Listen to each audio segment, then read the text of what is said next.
반갑습니다. 산골짜기 TV입니다. 고난주간 금요일 아침입니다.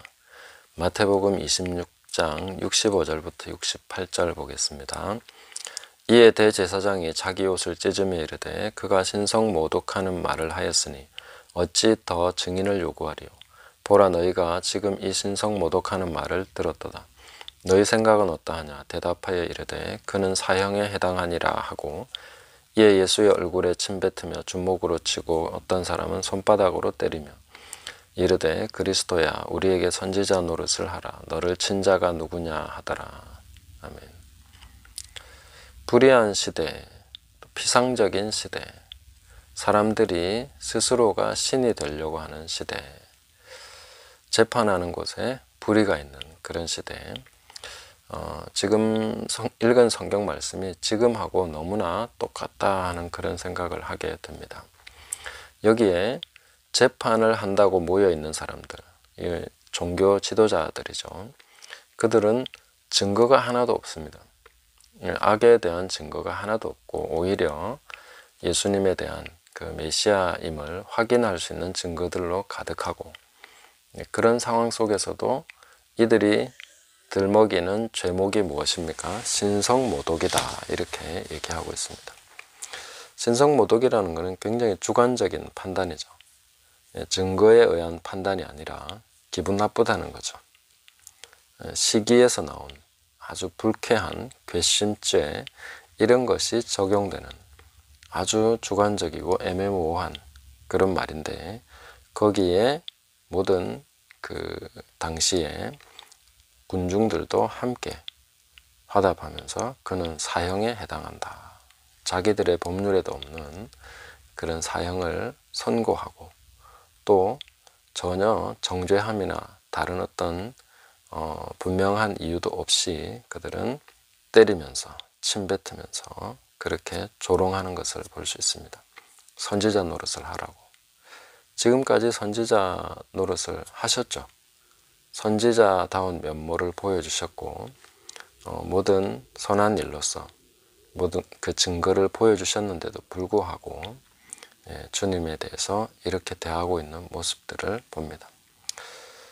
이것이 그 당시 시대의 모습이고, 또 지금도 동일한 모습이고, 또한 우리 속에서 볼 수 있는 모습이다. 내 안에 있는 모습이다 하는 것을 우리가 생각하게 됩니다. 많은 증거들과 선한 일로서 우리의 삶에, 또 나의 삶에 모든 증거를 보여주신 그 주님을 우리는 어떻게 대하고 있는가, 이런 것을 우리는 살펴야 되겠고, 신성모독, 이 신성모독이라는 말은 얼핏 하나님을 굉장히 공경하고 하나님을 향한 경외감으로 충만한 그런 태도인 것 같지만, 사실상 자기중심적인 말인 것이죠. 자기가 판단하고 있습니다. 자기가 하나님 입장에서 생각하는 것이죠.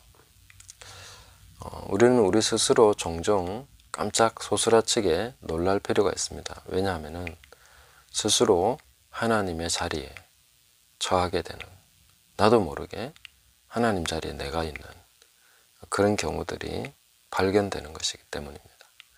그것을 우리는 종종 발견할 필요가 있다는 것입니다.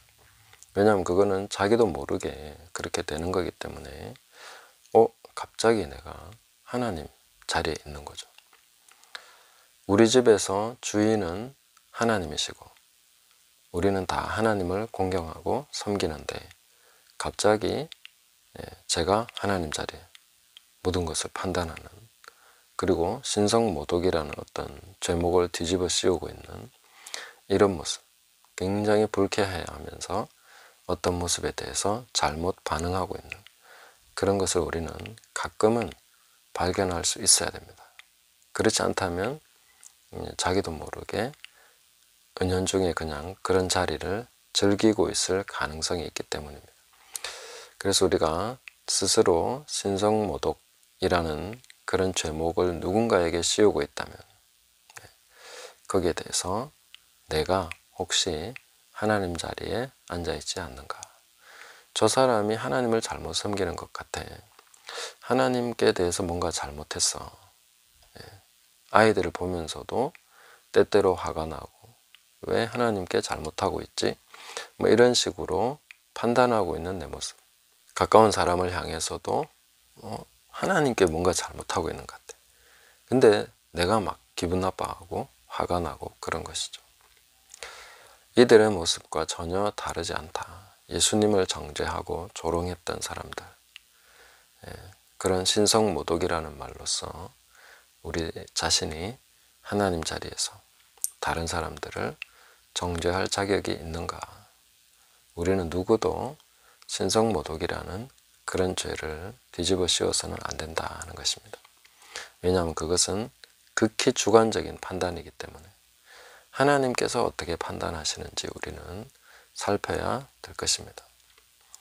요즘 보니까 정광훈 목사님에 대해서도 공격하는 분들이 꽤 있는 것 같고 그런 것 같습니다. 물론 타당한 이유들이 있다고 봅니다.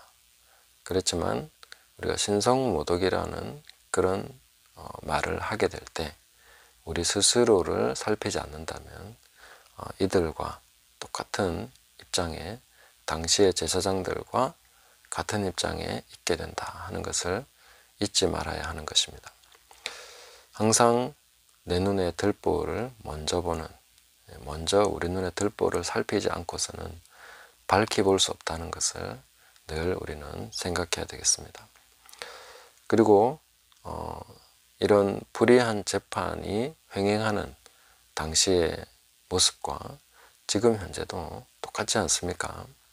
이런 사회를 살아가고 있는 우리의 모든 것이 다 고난이죠. 고통입니다. 4.15, 3.9 대선 다 보면 분명히 재판이 이루어져야 됨에도 불구하고 공정한 재판이 이루어지지 않고 있는, 법을 파괴하는 자들이 법관이 되어 있는 이런 모습들을 보면서 우리는 고통할 수밖에 없고 참 고난의 시대를 살아가고 있구나 하는 것을 우리는 생각할 수밖에 없습니다.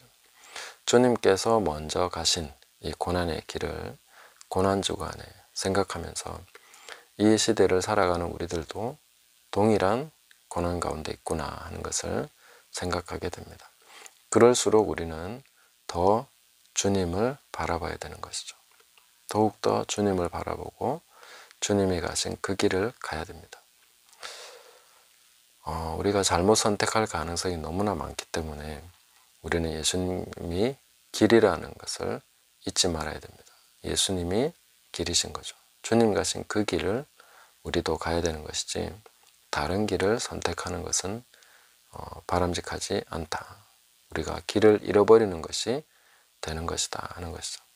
그래서 주님이 십자가 지고 가신 그 길, 주님이 조롱받으시면서 채찍에 맞으시면서 그렇게 가신 그 길, 우리도 바로 그 길을 가야 된다. 왜냐하면 똑같은 시대를 똑같은 모습 속에서 우리는 살아가고 있기 때문에 우리도 그 길을 가는 자가 돼야 되겠다 하는 것을 다시 생각하게 됩니다. 다소 추상적인 이야기이긴 하지만은 이것을 우리는 항상 잊지 않고 표대를 예수님께 잘 맞추고 가야 됩니다.